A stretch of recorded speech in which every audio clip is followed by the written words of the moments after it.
Olá, então esta é a segunda parte do vídeo sobre o SARS-CoV-2. A primeira parte, se não ouviram, convido-vos a ver, em que abordei a fisiopatologia da Covid-19 e falei um bocadinho sobre o novo coronavírus, sobre este síndrome respiratório agudo grave provocado por novo coronavírus. E falei, enfim, sobre a fisiopatologia da Covid-19.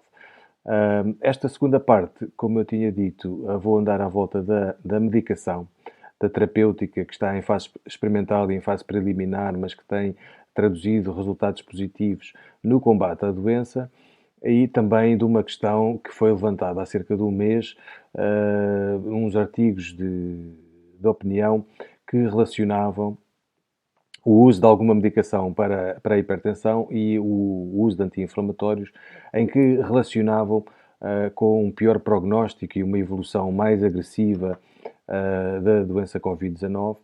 Isto baseado em alguns casos que surgiram em Itália e na China, o que levou então à discussão, ao debate sobre como é que o anti-inflamatório e alguma medicação para a hipertensão podia então criar aqui um cenário de pior prognóstico na Covid-19. Vou falar também da vitamina D e naquilo que é a evidência, que é bastante robusta, sólida, sobre a vitamina D nas infecções respiratórias agudas.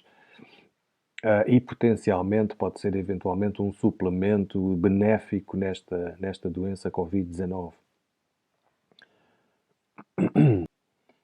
Então vamos então para a segunda parte do vídeo. Se bem se lembram, este novo vírus é um novo tipo de coronavírus, síndrome agudo respiratório grave, provocado pelo novo coronavírus, Severe Acute Respiratory Syndrome. Falei um bocadinho daqui da anatomia do coronavírus, deste capsídeo, das proteínas que se vão ligar, estes espigões proteicos que se vão ligar a umas determinadas células e vão entrar para dentro das células, e depois da doença provocada pelo tal novo coronavírus. Esta é a segunda parte, em que vamos continuar a aprofundar esta fisiopatologia. Então ficamos aqui. Se lembram, este era a última imagem, o último papel, que tinha aqui alguma da medicação que está em fase experimental. A vantagem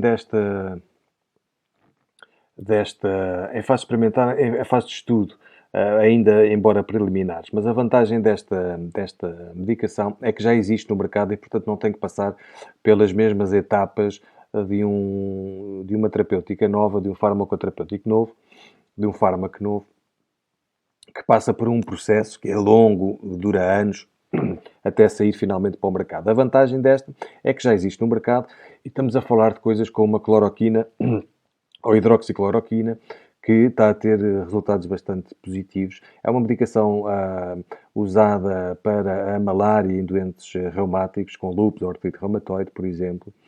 Temos outra medicação antiviral que também está a ter resultados positivos, e depois o uso de corticosteroides, que também tem uma ação positiva, embora haja aqui umas nuances que vamos falar a seguir. E terminamos finalmente por questionar este uso ou não de anti-inflamatórios baseado nas opiniões, e muitas vezes têm sido opiniões contrárias, sobre o uso ou não de anti-inflamatórios e de medicação para a hipertensão. Mas para falarmos da enzima conversora da angiotensina, se vocês estão recordados, o coronavírus entrava para dentro de umas células, especialmente para dentro de umas células chamadas pneumocitos tipo 2, através de uma enzima conversora da angiotensina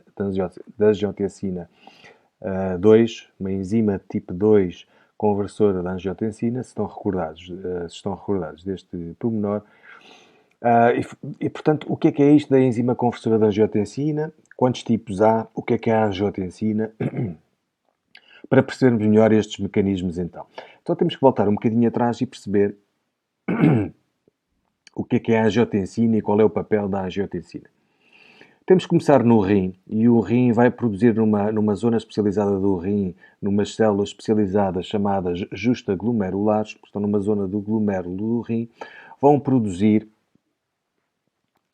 uma substância chamada renina, que vai agir como uma enzima, ou seja, vai transformar uma outra substância produzida no fígado chamada angiotensinogênio, que circula na corrente sanguínea, e esta renina vai transformar então este angiotensinogênio em angiotensina tipo 1 na corrente sanguínea. Esta angiotensina tipo 1 vai chegar a uma zona onde estão umas enzimas, a enzima conversora de angiotensina, que estão sobretudo nos alvéolos pulmonares e nos pulmões, mas também estas enzimas também existem no rim, também existem no coração, também existem nos intestinos, também existem nos vasos sanguíneos, também existem no encéfalo, embora em muito menos quantidade. E o papel desta enzima conversora de angiotensina é converter esta angiotensina 1 em angiotensina 2. Então, qual é o papel desta angiotensina 2? Esta angiotensina 2 está muito ligada, quando se fala em angiotensina 2, pensa-se de imediato num sistema chamado sistema renina, angiotensina, aldosterona. Então, o que é que esta angiotensina 2 faz depois de ser transformada pela enzima conversora de angiotensina? Vai-se ligar a uns receptores, umas células que são receptoras.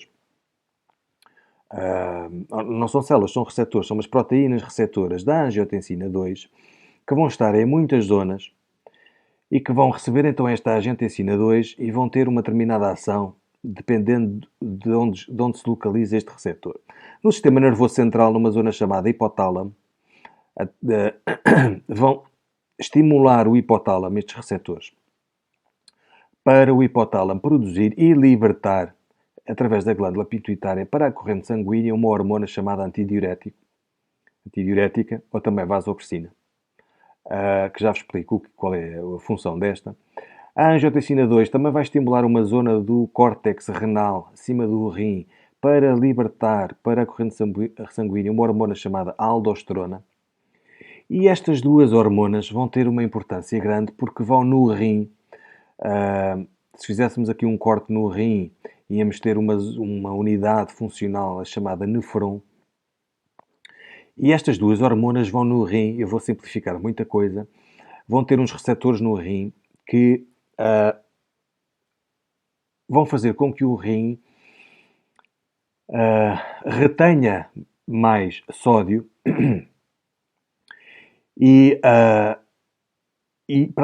porque retém mais sódio, em particular esta vasopressina e esta aldosterona, vão provocar uns estímulos nestas células, no nefron, que vão fazer com que haja libertação pelo rim para a corrente sanguínea de sódio e água, e H2O, sódio e água, o sódio arrasta a água, para libertar para a circulação sanguínea mais cloreto, mais potássio, mas grande parte do potássio vai ser excretado pelo rim, e depois a absorção de bicarbonatos, etc. É bastante complexo, mas a função principal é o rim libertar para a corrente sanguínea muito sódio, arrasta com ele muita água e muito cloretos, etc. E potássios. Para quê? Para aumentar o volume de sangue na corrente sanguínea. Já vos explico porquê. A angiotensina 2 ainda tem um papel nos vasos sanguíneos, através de um receptor da angiotensina 2, receptor tipo 1, para provocar uma vasoconstrição do vaso sanguíneo. Finalmente, a angiotensina 2 também tem outro papel, por exemplo, nas articulações, ou mesmo nas células imunitárias, tem um papel imunitário que vamos ver a seguir.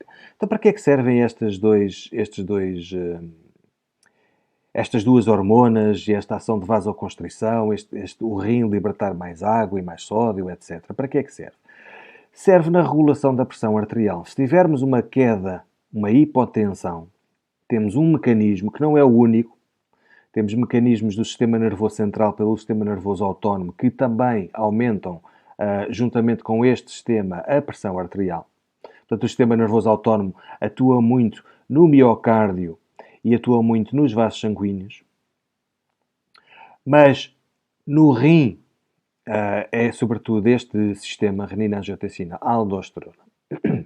Isto porque o rim recebe 20% da circulação, 20% do volume sistólico passa pelo rim.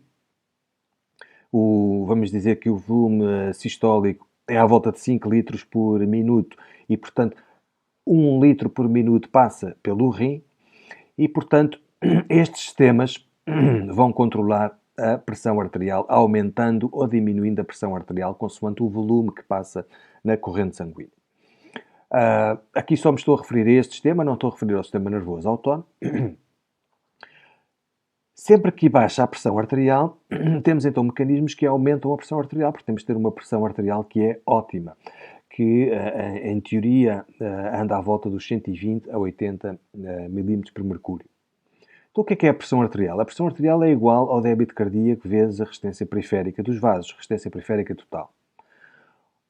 Um dos mecanismos da angiotensina 2 é a vasoconstrição, diminuir o diâmetro dos vasos, ou seja, aumentar a resistência periférica dos vasos, ou seja, se aumentamos a resistência, aumentamos a pressão arterial. Outro destes mecanismos é aumentarmos o volume de sangue. O que é o débito cardíaco? É a frequência cardíaca vezes o volume sistólico, o volume de sangue de cada sístole, em cada contração ventricular. Ora, se aumentamos o volume de sangue, também aumentamos o volume de sangue que sai em cada sístole, que aumenta-se o volume e, portanto, também tem que bombear mais sangue o coração. Então, se aumentamos o débito, se aumentamos o volume sistólico e se temos mais sangue para bombear, o coração também tem que fazer mais força e tem que bombear mais rápido, porque há mais sangue a circular, então aumentando o volume sistólico e a frequência cardíaca, aumenta-se o débito cardíaco, logo aumenta-se a pressão arterial. Então, esta é uma das grandes funções da angiotensina 2, da enzima conversora da angiotensina. Há, evidentemente, um outro mecanismo inverso a este, que no caso da tensão arterial está muito elevada, temos um outro mecanismo inverso a este que diminui a tensão arterial. Como é que diminui? Temos os mecanismos que inibem a ação da angiotensina 2. Se inibem a ação da angiotensina 2, inibem todas estas ações e, portanto, provocam uma vasodilatação, menos volume de sangue e, portanto, isto faz diminuir o débito cardíaco, faz diminuir a resistência periférica total, faz diminuir a pressão arterial. No sistema nervoso autónomo é a mesma coisa, temos mecanismos inversos ao aumento da tensão arterial e, portanto, provocam uma hipotensão.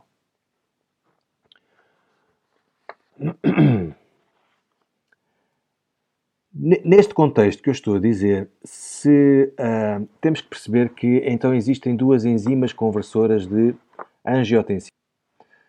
Portanto, se lembram, a angiotensina 1 é convertida na enzima conversora de angiotensina, que existe nos pulmões, no coração, no rim, nos vasos sanguíneos.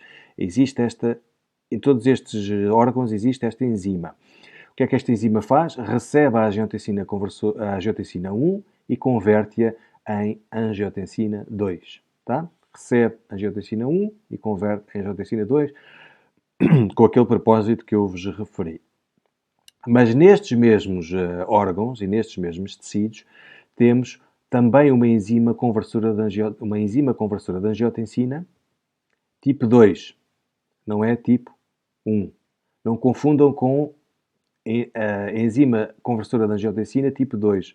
Não estou a falar da angiotensina tipo 2, estou a falar do tipo 2 da enzima conversora de angiotensina, ou seja, o oposto a esta, que também existe neste mesmo espaço e que o que esta enzima faz é recebe a angiotensina tipo 2 quando existe em muita quantidade ou em determinadas circunstâncias e que vai converter esta angiotensina tipo 2 em angiotensina tipo 1 entre 1 a 7.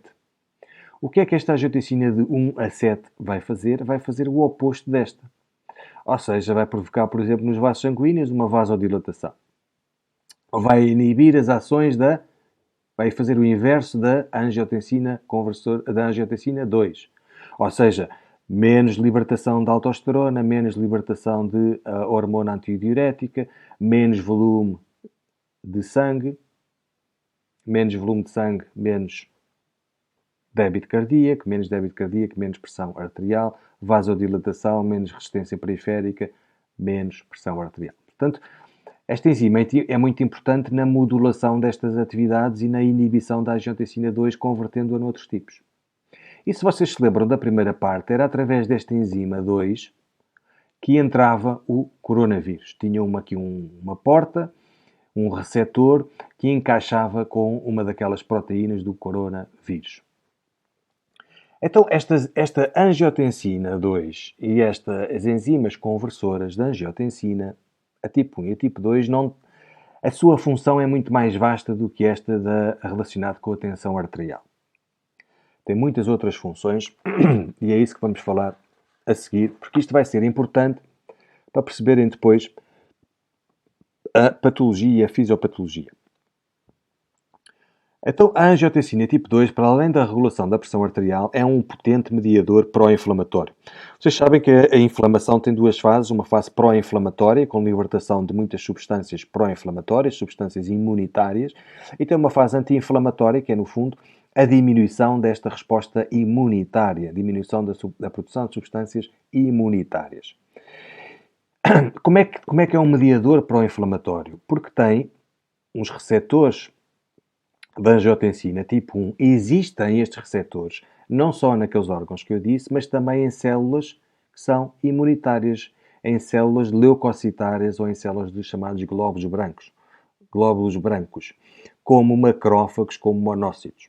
Então estas células têm aquele receptor, quando estimuladas aquele receptor pela angiotensina 2, estes monócitos e macrófagos e outros produzem substâncias chamadas pró-inflamatórias, como fator de necrose tumoral, como prostocondinas, como proteína C reativa, como fatores de crescimento vasoendotelial. Estas substâncias estão presentes na fase pró-inflamatória, na resposta imunitária, e podem ser estimuladas, um estímulo e uma maior produção destas, também, não só, mas também pela angiotensina 2. A tal enzima conversora da angiotensina também atua de forma independente da angiotensina 2. Também modula a atividade de macrófagos e de neutrófilos, que são células glóbulos brancos, são leucócitos. Também aumenta a expressão de um complexo chamado complexo de histocompatibilidade major, que é uma coisa extraordinária que eu vou falar mais à frente, mas que tem a ver com os macrófagos e com os antigénios e com os anticorpos. A enzima conversora da angiotensina tipo 2, esta última que eu falei há pouco, que eu vos mostrei, aquela que tem uma ação inibitória desta e converte esta em tipo 1 até 7, para além dessa função, também tem uma função de imunomodulação. Ou seja, pode estimular ou inibir estas células leucocitárias, modulando a ação desta. Portanto, esta é como se fosse a antagonista desta e desta. Portanto, sempre que estes mecanismos estão muito exagerados, temos aqui uma enzima conversora de angiotensina tipo 2 que converte esta em outros tipos e, no fundo, vai modulando esta atividade também inflamatória. Então, é importante porque lembrem-se sempre que o coronavírus vai, sobretudo, destruir, em primeiro lugar, estas enzimas e, por isso, vai ter aqui também uma diminuição da resposta de modulação imunitária. Então, para percebermos melhor a ação dos medicamentos, dos fármacos, e explorarmos um bocadinho melhor aqui a fisiopatologia e percebermos melhor os mecanismos, então, da Covid-19, temos que revisitar aqui o que é uma infecção e uma inflamação e o que é que acontece, como é que o sistema imunitário responde na presença de um patogénio. Um patogénio pode ser um vírus, uma bactéria, um fungo. Como é que responde? Vamos imaginar que este é o coronavírus. E o coronavírus entra para dentro de uma célula. Se vocês se lembram, falei disto na parte 1, estas células chamavam-se pneumocitos tipo 2, que têm na sua membrana, estes pneumocitos tipo 2, têm a enzima conversora de angiotensina e a enzima conversora de angiotensina tipo 2. Tem os dois tipos. Então é aqui que a angiotensina 2 se vai ligar ou uma enzima ou a outra. Através da enzima conversora de angiotensina tipo 2, ACE2, chamada ACE2, ah, ou ACE2, é através desta enzima que o coronavírus vai entrar, se vocês se lembram. Entra e vai provocar aqui uma série de alterações no núcleo, vai produzir mais filamentos de RNA, vai usar aqui todos os organelos da célula, como os ribossomas, etc., para produzir novas proteínas que vão fazer parte deste coronavírus, vão destruir aqui os pneumocítos tipo 2 e vão, então, uma vez em que consegue produzir, através do RNA e das proteínas, novos coronavírus, vão então sair da célula infectada e vão infectar outra. Vocês se lembram, eu explorei isto com alguma profundidade. O que é que estas células que começam a ser lesadas, vocês lembram-se que havia, neste espaço, havia uma série de macrófagos que libertavam umas substâncias pró-inflamatórias. Se vocês se lembram disto. Então, sempre que estas células, pneumocítos tipo 2, começam a ser lesadas, infectadas e no fundo, destruídas, vão ativar umas células imunitárias, os macrófagos, e que libertam substâncias pró-inflamatórias. Mas as próprias células infectadas, os pneumocítos tipo 2, também libertam umas substâncias pró-inflamatórias. A estas substâncias pró-inflamatórias chamam-se, no seu conjunto, citocinas. E há muitos tipos de citocinas, interleucinas, e interleucinas há de muitos tipos. Interleucina 1, interleucina 2, 3, 4, 5, 6, 7. Inclusive, alguma medicação é usada na Covid-19 para inibir as ações das interleucinas, em particular da interleucina 6, que tem uma ação pró-inflamatória muito grande.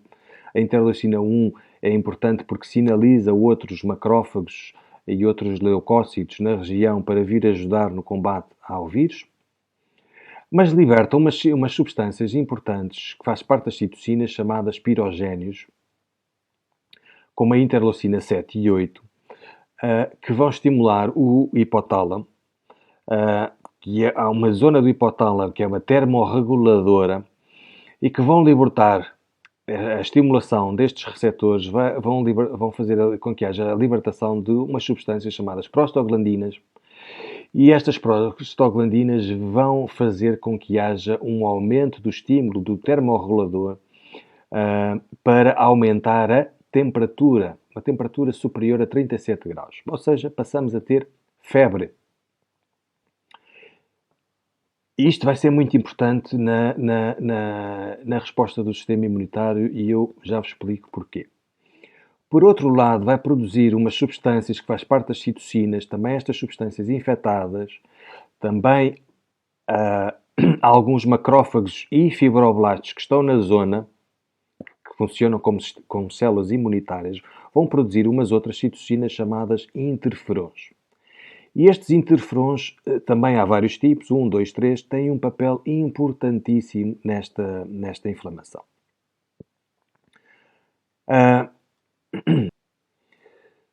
Portanto, dependendo das células que estão infectadas, vão haver a estimulação de umas células imunitárias, como macrófagos, como fibroblastos, como leucócitos, que vão produzir substâncias inflamatórias, pró-inflamatórias. As citocinas, vários tipos, interleucinas e interferons, também de vários tipos. Também podemos ter só uma célula infectada, neste caso pneumocito tipo 2, que também produz substâncias pró-inflamatórias. Seja uma coisa ou outra, esta produção de substâncias inflamatórias vai ter uma ação de aumentar a temperatura, a febre, isto vai ser importante, e vão produzir outras substâncias chamadas interferons, de vários tipos. E estes interferons vão ser espetaculares neste combate ao vírus, ou à bactéria, ou ao fungos. Vão-se ligar estes interferons, estas bolinhas verdes, vão-se ligar na membrana, vão ficar seguros a membranas de células saudáveis. Podemos ser aqui uns macrófagos, uns fibroblastos, uns leucócitos tipo T, saudáveis. O que é que estes interferons vão fazer?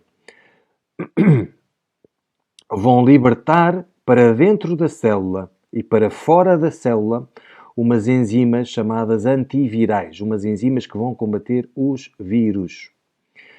Vão provocar mecanismos dentro das células que vão diminuir a ação da síntese proteica. Ou seja, dentro da célula saudável, vão diminuir a ação, por exemplo, de uns organelos tipo ribossoma, que vão produzir menos proteínas dentro da célula.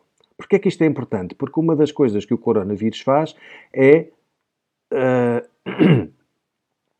assaltar estes organelos e usar estes organelos para produzir novas proteínas que constituem o coronavírus. Portanto, vai diminuir então a produção de proteínas.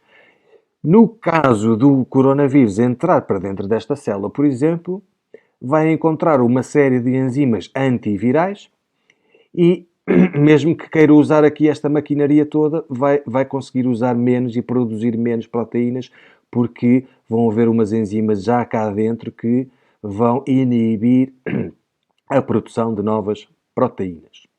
Então é o papel destes interferons. Uma vez que estas enzimas antivirais e esta diminuição da síntese proteica acontece dentro da célula, estas células saudáveis, com interferons à volta da sua membrana, vão se aproximar das células infectadas e vão se aproximar dos vírus e vão rodear os vírus, não é? No sentido de quê? No sentido de o atacar. E, portanto, temos ali um coronavírus no meio, rodeado por estas células com interferons nas suas membranas.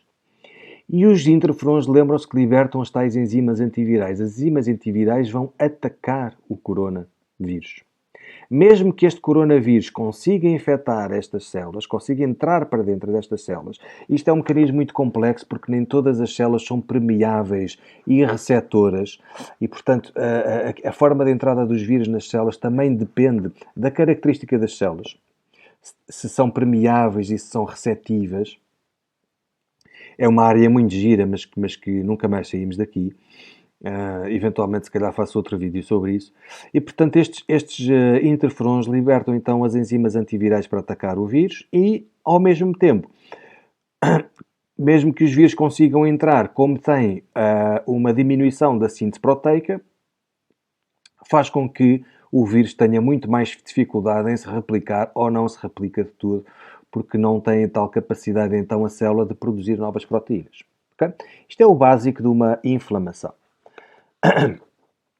Podemos ter ainda em conjunto, portanto, nestas ações imunitárias no combate a uma infecção ou uma inflamação,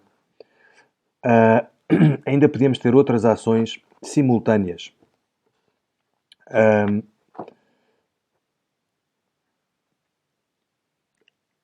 Há determinados tipos de macrófagos, vocês lembram-se que havia uns tipos de macrófagos e fibroblastos e de leucócitos que produziam os tais interferons, ok? Mas há uns outros, continuamos na mesma com uma infecção provocada, neste caso, por o coronavírus. Há um outro tipo de macrófagos, o que é um macrófago? É um glóbulo branco, que tem uma capacidade extraordinária. A estes macrófagos chamam-se CPAs, que significa células presentadoras de antigénios. Então vejam a ação destes macrófagos. Isto é um macrófago aqui multinuclear e vamos imaginar que este é o vírus. O macrófago, uma vez que consegue sinalizar o vírus, e isto tem a ver com mecanismos também com alguma complexidade. Vão haver citocinas responsáveis por chamar os macrófagos para determinada zona que está a ser infectada por um determinado agente patogénio. Uma vez os macrófagos chegando à zona, conseguem estender a sua membrana celular para abraçar, circundar o vírus. Conseguem com que a sua membrana celular fique à volta do vírus. Portanto, vejam aqui nesta fase que vai estendendo até conseguir que o vírus fique envolto na sua própria membrana celular e depois transportar esse vírus que está fechado dentro de uma membrana E, portanto, este vírus não consegue atacar o núcleo, nem consegue atacar os organelos cá dentro, porque está fechado o vírus dentro de uma membrana chamada fagossoma. E depois, não está aqui representado, mas há aqui uma outra membrana chamada lisossoma, que se vai juntar a esta membrana e vai dar um fenómeno chamado fagocitose. Vamos ter uns macrófagos, e depois desta fagocitose, o que é uma fagocitose? São estes lisossomas que destroem o vírus. E se vocês se lembram, os vírus são compostos de proteínas. Há vários tipos de vírus e, portanto, a maior parte deles são compostos por proteínas, ou glicoproteínas, etc. Há vários tipos. Esta fagocitose são estes lisossomas que destroem o vírus. E destroem o vírus e partem o vírus em vários bocadinhos, em várias proteínas. Alguns macrófagos libertam essas partes, essas proteínas, o vírus partido, libertam-no libertam-no para o meio extracelular, chama-se exocitose, e essas partes são transportadas por uns linfócitos, por exemplo, tipo B, que são transportados depois pelo sistema linfático. Mas há outros macrófagos, os tais CPAs, que, uma vez partido o vírus em bocadinhos, em várias proteínas, vão apresentar na sua célula, na sua membrana, peço desculpa, partes desse antigênio. Antigênio, neste caso, é o vírus. Ou seja, estes bocadinhos, estas pequenas proteínas, partes do vírus, vão ser mostradas para fora da célula. É como se tivesse uns bracinhos que vão mostrar partes, então, do antigênio, proteínas do antigênio. Isto é espetacular porque estes macrófagos têm no seu ADN, nos seus cromossomas, uma capacidade de produzir, é o tal Major Histocompatibility Complex, o complexo de histocompatibilidade Major, que, através de um cromossoma, se quiserem saber, 6, consegue produzir uns peptídeos e umas proteínas com a mesma forma que as proteínas do antigênio. Então, esse complexo de histocompatibilidade Major, este CHM, ou MHC, há vários tipos também, produzem umas proteínas dentro da célula que vão ter a mesma forma que as tais proteínas do vírus. E estas proteínas vão apresentar o antigênio fora da célula. Por isso é que se chamam células apresentadoras de antigênio. Ou seja, simplificando, se uma proteína do vírus for redonda, estas proteínas produzidas por esse complexo vão ter a sua extremidade, uma extremidade redonda. Para quê? Para encaixar perfeitamente com a forma daquela proteína. Se fosse triangular, iam ter uma forma triangular. Estão a perceber? Isto chama-se recombinação. E há milhares de tipos de proteínas, milhares de tipos de proteínas presentadoras de antigênio, porque há milhares de tipos também de proteínas de antigênio.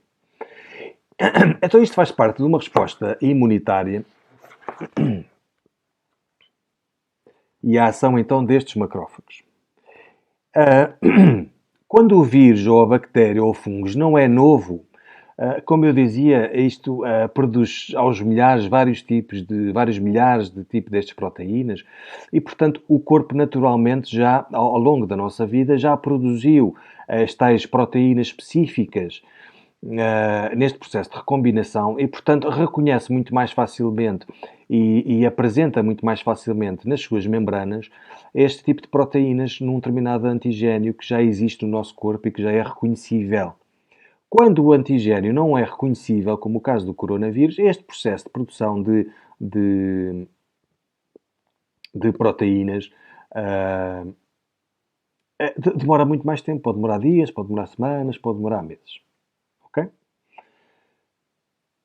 Uma vez que estes macrófagos apresentam na sua membrana, expõem na sua membrana, mostram ao mundo, fora da célula, este antigênio, Este antigénio vai ser reconhecido por uns linfócitos, umas células, uns glóbulos brancos, chamados linfócitos tipo T, mas também pode ser tipo B, que vão ter na sua membrana uma coisa extraordinária. Vão ter uns anticorpos. Anticorpos são imunoglobinas, que são produzidas no plasma. E estas imunoglobinas vão se ligar aos linfócitos tipo T e vão e aos tipo D, estou a tipo B, enfim, a ser muito rápido na explicação, mas não quero aprofundar muito isto. Estes anticorpos vão estar na membrana dos linfócitos tipo T e vão ser novamente a sua forma dos anticorpos, que é uma proteína, vão ser tipo IgGs, IgMs, etc. Vão ser também da mesma forma que o tal antigénio que é apresentado pelos macrófagos. A ideia é que este linfócito tipo T consiga transportar o antigénio e consiga replicar-se, este linfócito tipo T consiga se replicar em mais tipos iguais. Como eu vos disse, há milhares de tipos de anticorpos e milhares de tipos destas proteínas para receber vários tipos de antigénios, milhares de tipos de proteínas de antigénios. E, portanto, o que o linfócito T vai reconhecer é esta proteína, este anticorpo vai encaixar com este antigénio e, portanto, eu vou replicar-me, não sei quantos milhares e milhões de vezes, este tipo de anticorpo para ir o quê? À procura de outros antigénios, outras proteínas de antigénios deste tipo. Este fenómeno chama-se replicação. Então são linfócitos tipo T específicos para este antigénio. Como eu disse, estes anticorpos podem demorar dias, semanas ou meses a serem produzidos conforme o antigénio é reconhecido logo ou não, ou precisar de algum tempo para o sistema imunitário atuar. Este fenómeno chama-se de replicação. Encontrar e destruir o agente patogénico. Isto é em condições normais. Agora, em condições anormais, que são aquelas que acontecem quando os vírus não são reconhecidos, ou as bactérias, etc., em que o sistema imunitário está muito mais, está hiperestimulado e está estimulado durante muito mais tempo até haver o reconhecimento dos tais antigénios e, portanto, cria aqui um fenómeno de a produção de substâncias pró-inflamatórias, as tais citocinas, etc., que ficam durante muito tempo no organismo a atuar. E isto pode ter efeitos destruidores e nefastos em células até saudáveis. Já vamos falar um bocadinho mais disso. Então há uma ideia que se pensa que acontece nesta Covid-19. Portanto, a teoria também porque esta Covid-19 é pode ser tão problemática, a ideia do superantigénio e da cascata de citocinas. Como eu disse anteriormente, sempre que um antigénio não é reconhecido, portanto, o sistema imunitário demora muito mais tempo a combater o tal agente patogénio. A reconhecer o agente patogénio, a produzir anticorpos para combater o agente patogénio. Isso significa que existe durante muito mais tempo a produção das tais substâncias pró-inflamatórias, como as citocinas, a circular, não é? Nesta ação imunitária. Porquê é que isto pode ser nocivo e destrutivo? Temos a ideia de uns superantigénios que, e portanto aqui temos uma macrófago a apresentar a proteína do antigénio, que este antigénio, esta proteína de antigénio, não se vai ligar a um linfócito tipo T específico, um anticorpo específico, mas consegue-se ligar a vários leucócitos de vários tipos, com vários anticorpos de vários tipos. Isto significa que este fenómeno de replicação do linfócitos tipo T vai acontecer, mas em muitos linfócitos. Portanto, muitos tipos de linfócitos vão se replicar e muitos linfócitos tipo T com vários tipos de anticorpos vão se replicar. Ou seja, este fenómeno vai acontecer, mas em muito maior quantidade. E isto provoca aquilo que se chama uma cascata de citocinas ou uma cascata inflamatória, porque estas citocinas, estas substâncias inflamatórias, têm uma função de quê? Têm muitas funções, mas uma das funções é de destruir as células que estão infectadas e de chamar para aquela região de infecção outras glóbulos brancos, outras citocinas, etc. E, portanto, isto pode levar, se a coisa for durante muito tempo, pode levar, inclusive, à própria destruição de células saudáveis. Pode levar a uma coisa que se chama citotoxicidade, que é, no fundo, estas substâncias, num determinado espaço ou num sistema, durante muito tempo, acabam por produzir fenómenos de toxicidade. E se vocês se lembrarem da primeira parte, estas substâncias são pró-inflamatórias e, portanto, dão vasodilatação. Se lembrarem da primeira parte, e esta vasodilatação durante muito tempo pode levar a quebras da tensão arterial, pode levar à falência de órgãos, pode levar à acumulação de ácidos metabólicos, pode levar à septicemia. E, portanto, no fundo, e esta é uma das complicações da Covid-19, é porque, e em pacientes que de facto têm mais complicações ou até a morte, no fundo, por uma resposta hiperimunitária, que se chama uma hiperinflamação, que é muito grande e dura durante muito tempo, e que acaba por levar a um conjunto de fatores que eu explorei na parte 1 e que falei agora também, que é um grande número de substâncias inflamatórias que acabam por destruir células saudáveis,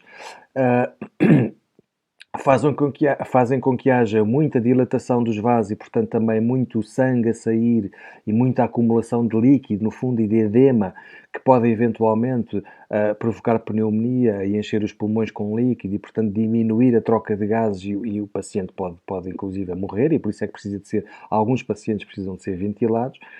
E, portanto, as complicações do vírus, de facto, têm sido muito mais por esta cascata de citocinas inflamatória do que propriamente pela destruição do vírus, mas sim pela resposta imunitária hiper aumentada é uma redundância, mas hiperativa e durante muito tempo, hiper prolongada, em resposta a este patogénio. Este é o problema de qualquer patogénio que o corpo ainda não produziu anticorpos para. E, portanto, este é o risco também, enfim, destes antigénios, que o corpo demora algum tempo. É evidente que isto depende de indivíduo para indivíduo e depende se tem uma doença ou não já anterior, não é? Das tais comorbidades que podem estar associadas a doentes. Porquê? Porque em doentes com doença, seja doença respiratória, seja doença cardíaca, seja doença renal, etc., já têm por si só, podem ter por si só o sistema imunitário também mais comprometido, porque a doença em si também é muito exigente em termos metabólicos e, portanto, podemos ter um sistema imunitário também não tão capaz, porque estas ações que eu descrevi, como a febre, como a produção de citocinas, etc., precisa de muita energia também e, portanto, é uma exigência metabólica muito grande. E, portanto, se tivermos uma doença que já de si exige muita energia por parte do corpo para combater a doença ou para viver com a doença, portanto, podemos ter um sistema imunitário também já ele mais diminuído. É sempre importante relembrar que a maior parte da percentagem das pessoas acaba por ter sintomas médios a leves ou mesmo assintomáticos, naquilo que é uma resposta do sistema imunitário que é impecável e célere e rápida e eficaz. Infelizmente há uma pequena percentagem de pessoas que não acontece isto. Uma outra coisa que eu quero falar é então da vitamina D. A vitamina D está associada muitas vezes portanto, e bem, A vitamina D nós conseguimos ingerir em alguns alimentos e através da exposição à luz solar. E a vitamina D está associada ao cálcio, não é? Porque a vitamina D vai se ligar também a uns receptores ah, ah, que estão relacionados com o fígado e com o rim e com o intestino, numa relação com a calcitonina produzida pela tiroide e com as paratormonas produzidas na paratiroide. E portanto, a vitamina D está ligada então a este fenómeno de absorção de cálcio, consoante a quantidade de cálcio que há no sangue, uma maior absorção de cálcio no intestino e no rim, que depois é transportado para o osso e contribui para a estimulação dos osteoclastos e para a osteólise de osso ainda não mineralizado, de cálcio e de fosfato, para, enfim, o osso ter mais cálcio e fosfato. E também para uma maior quantidade de cálcio no sangue, e portanto a vitamina D tem este papel, mas não é o único. É importante vermos aqui que a vitamina D tem um receptor chamado VDR, receptor da vitamina D, que todas as células do corpo têm um receptor de vitamina D. E por isso é que a vitamina D é tão importante, e a alimentação com a vitamina D e a exposição solar é tão importante. Há alguma evidência que pacientes com exposição solar têm menos prevalência a infecções respiratórias. Este receptor da vitamina D é muito importante porque vai fazer um fenómeno que se chama transcrição nuclear. Isto é, vai ser capaz de estimular o núcleo de células para a produção até 2000 genes. E, portanto, é muito importante esta vitamina D na estimulação deste VDR para a função celular da produção de genes e da própria célula em si. Onde é que há muita quantidade de VDRs? Nos pulmões. Em particular nos alvéolos, que é aquela zona a mais agredida na Covid-19. E, portanto, no epitélio dos alvéolos pulmonares e do parênquima pulmonar, etc., temos um conjunto destes receptores que são ativados pela vitamina D. Estes receptores, então, como eu dizia, capazes de estimular a transcrição nuclear na expressão de até 2000 genes. E depois tem uma outra aspecto nestas células epiteliais que é um bocadinho mais específico do que eu quero dizer, mas uma oxidase D1-alfa também relacionado com a vitamina D. Pronto, também tem aqui uma função importante na expressão dos genes em determinadas células. E com isto quer dizer que a vitamina D, para além desta relação com o cálcio e com o fósforo nos ossos e no sangue, e como existem receptores da vitamina D em todas as células, também existem macrófagos, se vocês se lembram, são aquelas células imunitárias. Existe nos TH1 e nos TH2, que são umas hormonas que auxiliam os linfócitos tipo T, ou seja, novamente aqui a resposta imunitária, também existem nos linfócitos tipo T. A vitamina D inibe substâncias pró-inflamatórias como as citocinas IL-1, IL-2 e IL-17. Os interferons, que vocês se lembram o papel dos interferons na resposta imunitária. Altera os efeitos citotóxicos, ou atenua os efeitos citotóxicos dos tais linfócitos. E ainda promove, e há evidência nisto, bastante evidência nisto, promove produção de catlicidina. O que é a catlicidina? São proteínas antimicrobianas que destroem vírus, bactérias e fungos. Ou seja, a vitamina D tem uma grande função na inibição da resposta imunitária, da inflamação e na modulação da resposta imunitária. através destes receptores. E há dois estudos recentes, muito importantes, em particular uma revisão sistemática e uma meta-análise, com uma grande população de estudo, em que fala exatamente disto, da importância da vitamina D nos síndromes respiratórios agudos e nas infecções respiratórias agudas. E há portanto, este é um estudo que, e portanto, com base neste estudo, endocrinologistas, dermatologistas, pneumologistas, olham para a vitamina D como um suplemento importante nesta ação anti-inflamatória e de modulação da inflamação, em particular nas infecções respiratórias, por existência dos VDR nos tais alvéolos. E há um outro estudo ainda, também um pouco mais antigo, que fala de uma revisão também, uma revisão de literatura, que fala, salienta a importância da vitamina D e que mais estudos são precisos para, então, para o estudo da vitamina D, ao que levou a esta revisão e esta meta-análise que eu referi anteriormente. E, portanto, temos uma evidência aqui robusta, sólida, sobre a vitamina D nas infecções respiratórias agudas, não diretamente relacionado com o Covid, mas tendo em conta que o Covid é um síndrome respiratório agudo grave, uma das coisas que se discute hoje em dia, eventualmente, é a toma desta vitamina D para os síndromes respiratórios agudos.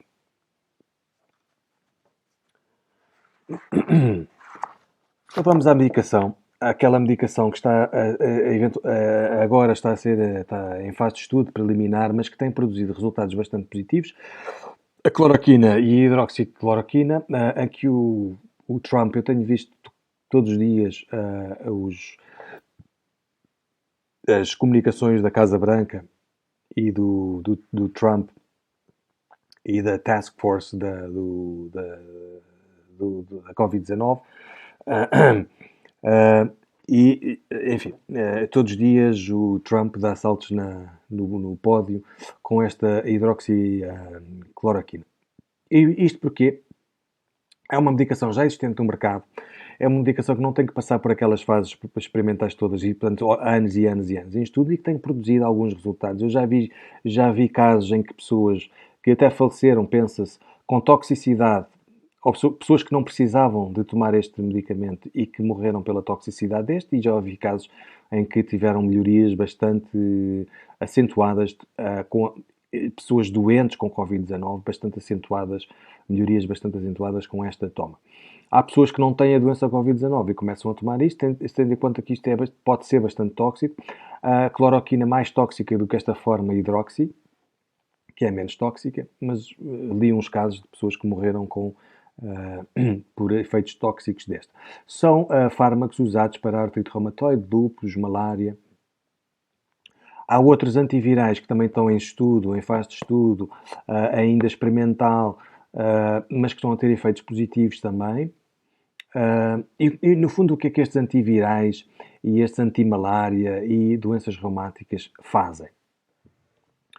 Temos aqui a enzima conversora de angiotensina, a tipo 2, a porta de entrada para o coronavírus, e temos aqui vários efeitos que acontecem consoante o medicamento que estamos a falar. Temos a cloroquina ou a hidroxicloroquina, que uma das coisas que faz é diminuição ou inibição dos genes relacionados com o RNA. Vocês lembram-se que uma das coisas que o coronavírus fazia era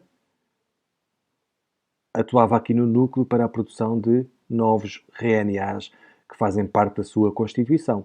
E, portanto, temos aqui uma medicação que inibe este processo e, portanto, o vírus não se consegue replicar porque não consegue formar novos filamentos de RNA.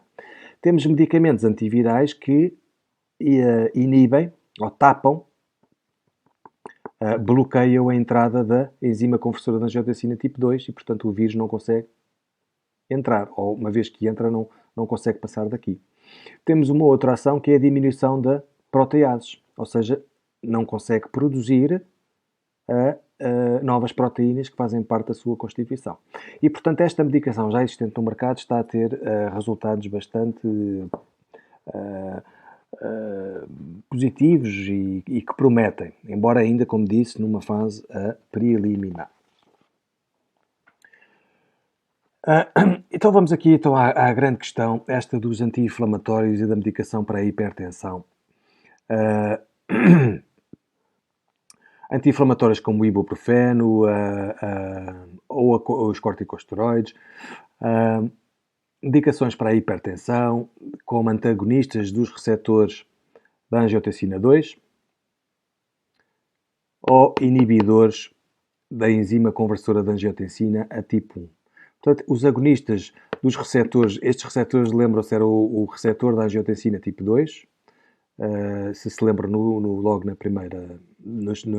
primeira parte deste vídeo, e inibidores da tal enzima que converte a angiotensina 1 em angiotensina 2. E, portanto, são para a hipertensão 2, para a hipertensão porquê? Porque inibem os receptores da angiotensina 2, que tinha aquela tal ação que aumentava a tensão arterial, assim como a enzima converte a angiotensina 1 em 2, que tem aquela também função da tensão arterial.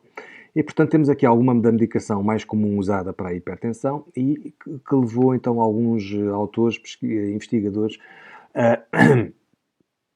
a questionarem se esta medicação podia eventualmente ser nefasta para a evolução da doença. E que então saíram alguns estudos, alguns não estudos, alguns artigos que punham em causa ou questionavam então o uso desta medicação na Covid-19.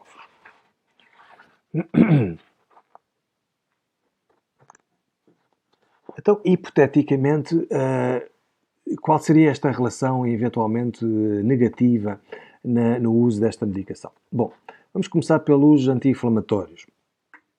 Na Covid-19, uma das coisas que nós sabemos que os anti-inflamatórios fazem é diminuir a febre, como o ibuprofeno, por exemplo. Diminui aquela ação pirogénica que aumentava a febre. Ou seja, inibem a interleucina 7 e inibem a produção de prostaglandinas. Diminuem a febre. Uma das coisas importantíssimas que o sistema imunitário tem é produzir febre. Isto porquê? Porque os patogénios, os vírus, as bactérias, etc., não se replicam, não se produzem tanto, não se movem tanto em temperaturas elevadas. E por isso, quanto maior a quantidade da carga viral, maior a quantidade de vírus e de infecção, maior a febre. E por isso, na Covid, temos uma febre elevada.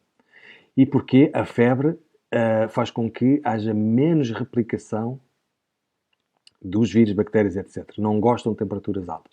Por outro lado, aquela ação inflamatória imunitária dos macrófagos, dos interferons, dos leucócitos, etc., funcionam melhor sobre temperaturas elevadas. E, portanto, o aumento da febre faz aumentar o metabolismo, que faz aumentar, então, aquela resposta imunitária.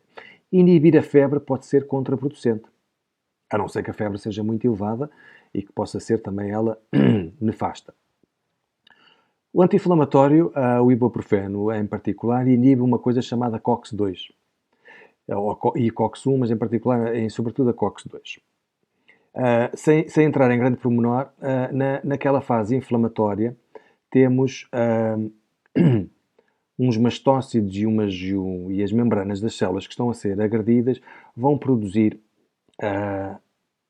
através de uma fosfolipase nos fosfolípidos, vão haver aqui uma série de reações químicas nas células que estão a ser infectadas e agredidas, que vão dar uma oxigenase e a libertação de um COX-2 que vai ter uma ação pró-inflamatória. Vai atuar como também estimulador, ator na fase pró-inflamatória. Ora, o anti-inflamatório vai inibir este.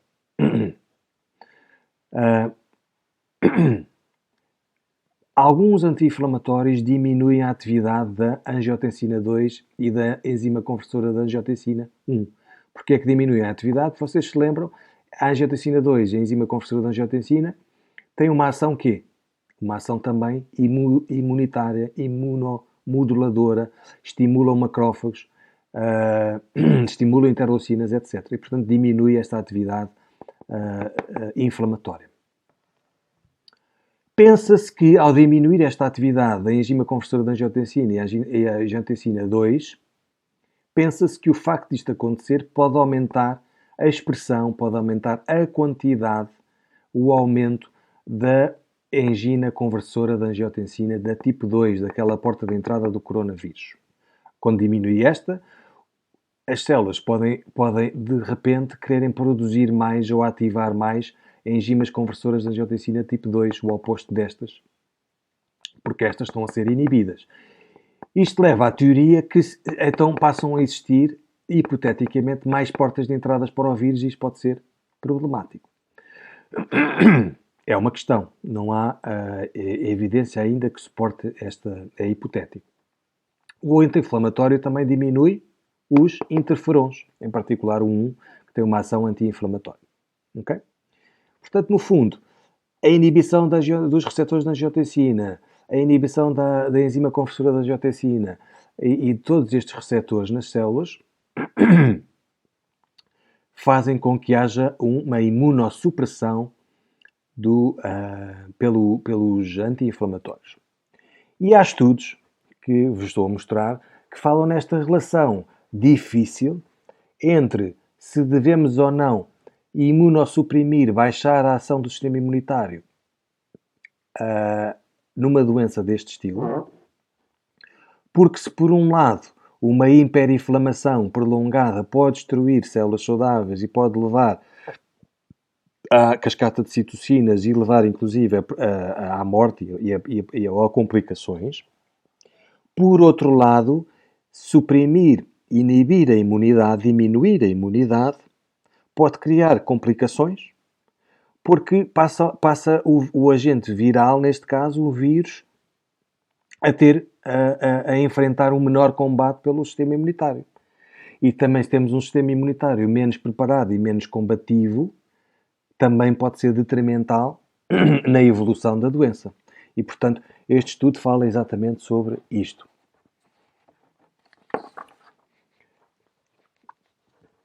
Qual é a ação dos antihipertensores? Bom, há vários tipos de antihipertensores, nem todos têm a mesma ação, mas a ação dos antihipertensores é o quê?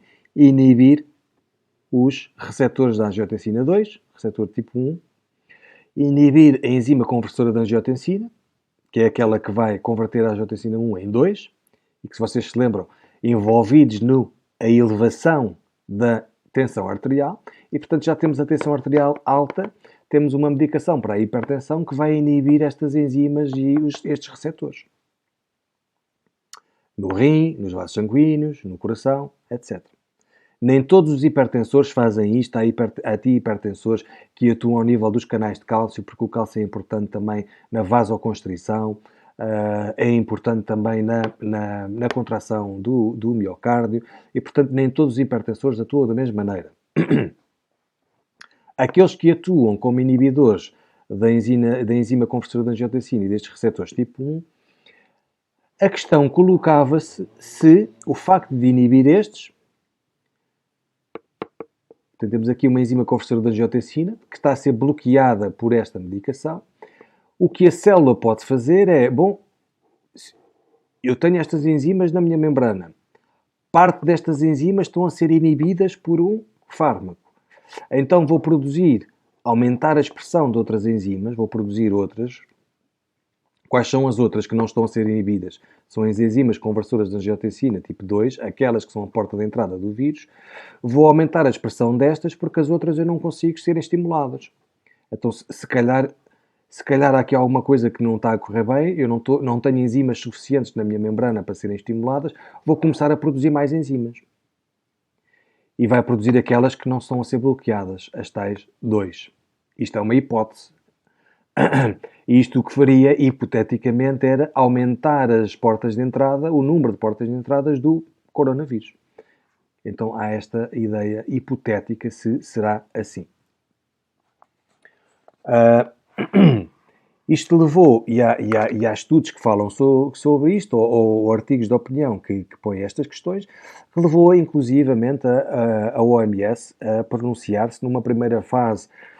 Quando saíram estes artigos, dizia, não aconselhava, aliás, a OMS não foi a única, vários médicos e várias pessoas que escreveram sobre isso, a desaconselhar o uso da medicação anti-inflamatória e desta medicação para a hipertensão, Posteriormente, e não há muito tempo, há cerca de 2 semanas, a OMS vem então, mudou de opinião e aconselha, não aconselha o não uso da medicação anti-inflamatória, e em relação à medicação de hipertensão também não há, daquela medicação em concreto, não há, volto a dizer que há vários tipos, não há ainda consenso. E, portanto, de facto, isto andamos aqui num período em que não se conhece uh, tudo sobre a Covid-19, tudo sobre estes efeitos, quais são as relações e as interações de determinados fármacos, e não se sabe informações importantes sobre o paciente zero na China. Há aqui muitas coisas que vão demorar algum tempo, de facto. A vacina para ser produzida provavelmente vai demorar 1 ano, mas até lá há uma série de investigações em curso na produção de medicação em que isto também baseado naquelas pessoas que já foram infectadas e que desenvolveram anticorpos, uma medicação que nos induza anticorpos específicos para aquele antigênio. Então, antivirais que estão a ser usados, como eu disse anteriormente, outra medicação para as doenças reumáticas e malária. Portanto, a coisa está a evoluir, mas embora não com a rapidez que todos desejamos.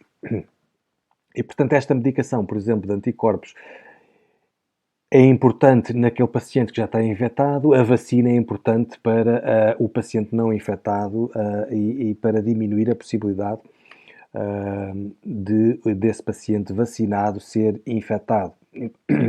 Portanto, têm duas ações e dois propósitos diferentes, a vacina e esta medicação de anticorpos.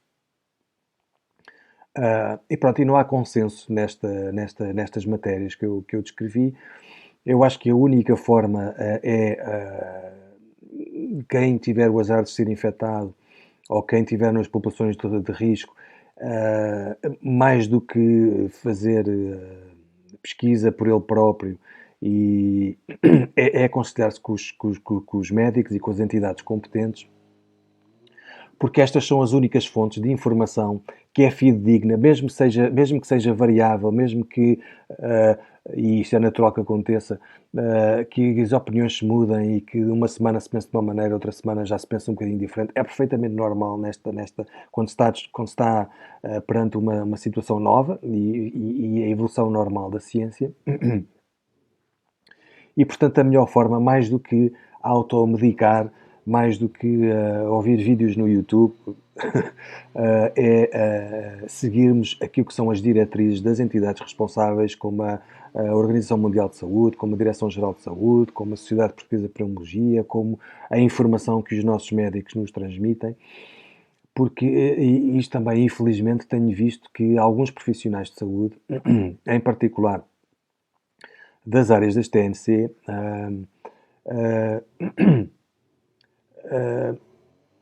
e relembrando que nós conseguimos, com a questão do IVA, conseguimos uma coisa importantíssima para a altura, que foi a isenção de IVA e de cobrarmos IVA aos pacientes. E isto tornou-nos profissionais de saúde automaticamente. E, no fundo, veio de encontro àquilo que foi a legislação na altura.